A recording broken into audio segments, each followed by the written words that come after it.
Jain TV के सभी दर्शकों को पूजा ठाकुर का नमस्कार। तो आज मैं आपको ले आई हूँ सानन पावर हाउस के साथ में जो ट्रॉली जाती है। ये बहुत पुरानी ट्रॉली है और आपको बताते हैं यहाँ की क्या स्टोरी है, और आपको साथ ही बता देती हूँ किसका अभी काम चल रहा है। यहाँ से पटरी ऊपर की तरफ जाती है, उसका काम चल रहा है, और मैं बता दूँ करीब इसमें 2 करोड़ रुपए खर्च किए जा रहे हैं। तो इसकी मैं पूरी डिटेल में आपको स्टोरी बताती हूँ, तब तक के लिए आप मेरे साथ बने रहें। और सानन में बनी हॉलेज हुई सिस्टम लोहे की रस्सों की सहायता से लोहे की पटरी पर चलने वाली दुर्लभ प्रणाली। इसे कर्नल बेटी और उनकी टीम ने 1926 के आसपास बनाया था। दरअसल यह प्रणाली यहाँ पर 1920 से 1933 के बीच बने पानी से चलने वाले पावर हाउस की मशीनरी और अन्य सामान को नीचे से ऊपर पहाड़ी तक ढोने के लिए बनाया गया था।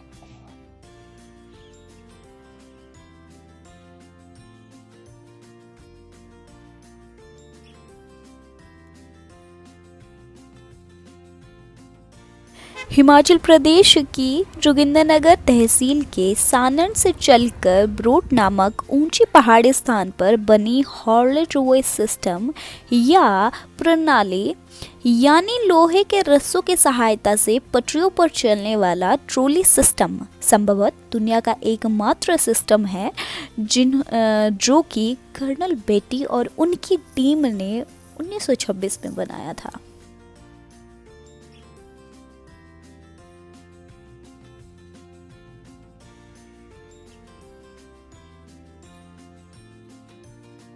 ब्रोट में स्थित ओल नदी पर बने जलाशय से पाइपों के द्वारा पानी 3280 फीट पर स्थित सानन में बने बिजली घर तक लाया जाता है। यह ढुलाई प्रणाली इन पाइपों के साथ साथ ही बनी है।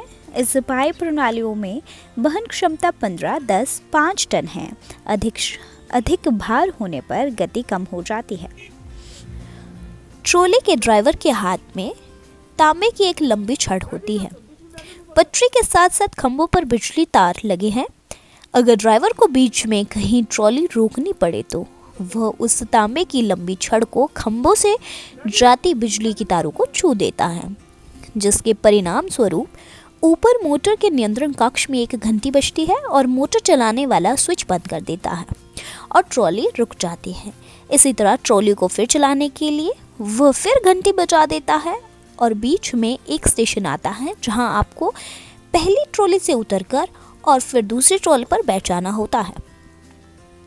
यह सफर समुद्र तल से लगभग 3000 फीट से शुरू होकर सीधी खड़ी पहाड़ी पर बिछी लाइन से आसमान को छूते हुए 8000 फीट की ऊंचाई तक होता है, जिसे करना दुनिया के रोमांच से भरे सफरों में से एक है।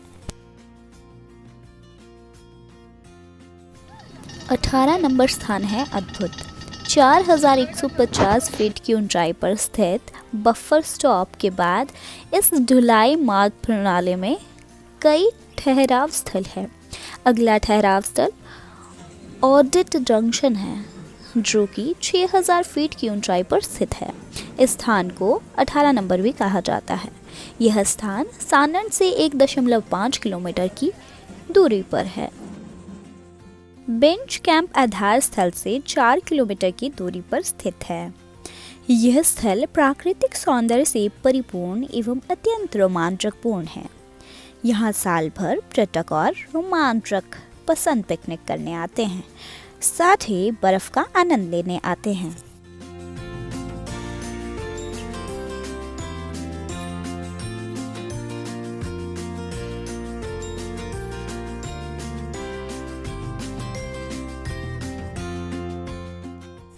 ब्रोट इस प्रणाली का अंतिम ठहराव है, जो कि इस प्रणाली के आधार स्थल सानन से केवल 9 किलोमीटर की दूरी पर स्थित है। गौरतलब है कि जोगिंद्रनगर सानन से ब्रोट की वास्तविक सड़क दूरी 40 किलोमीटर है। अंग्रेजों ने इस ढुलाई प्रणाली का निर्माण एवं उपयोग सानन से बिजली घर बनाने के लिए किया था। यह दुखद है कि अंग्रेजों की पहल के बाद इस प्रणाली को जोगिंद्रनगर और ब्रोट घाटी के बीच परिवहन और पर्यटन के विकल्प के तौर पर भी लगभग नजरअंदाज कर दिया जाता है। आपको बता दें कि अब 18 नंबर तक ही चलती है ट्रॉली। वर्तमान समय में ढुलाई वाहन ट्रॉली यदा कदा ही चलती है। आजकल ट्रॉली दिन में 2 बार सानन स्थित आधार स्थल से 18 नंबर तक चलती है। यह आधार स्थल से बेंच कैंप तक सप्ताह में 1 बार चलती है।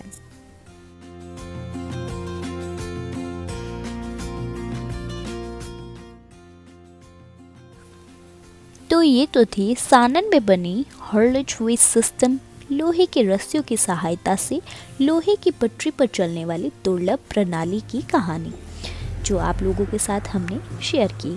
अब आपको बताने जा रहे हैं कि ट्रॉली की मुरम्मत का कार्य चल रहा है। आपको बता दें कि बेंच कैंप से बरूड के बीच की लाइन लगभग बर्बाद हो चुकी है, तो अब सरकार ने इसको फिर से ठीक करने का निर्णय लिया है। साथ ही आपको बता दें कि इसकी मुरम्मत के लिए 2 करोड़ रुपए खर्च किए जा रहे हैं। साथ ही आप देख सकते हैं कि रेल पटरी के नीचे से जो लकड़ी लगाई गई थी वो एकदम खराब हो चुकी थी, जो कि अब बदली जा रही है, मुरम्मत की जा रही है, ताकि फिर से पर्यटक यहाँ आए और इसका लुत्फ़ उठा सकें। कुछ ही दिनों में पर्यटक फिर से इस ट्रॉली का लुत्फ़ उठा सकेंगे। तब तक के लिए आप हमें इजाज़त दीजिए। हम ऐसी ही नई नई कहानियों के साथ आपके समक्ष आते रहेंगे। पूजा ठाकुर को दीजिए इजाज़त। जय हिंद, जय भारत।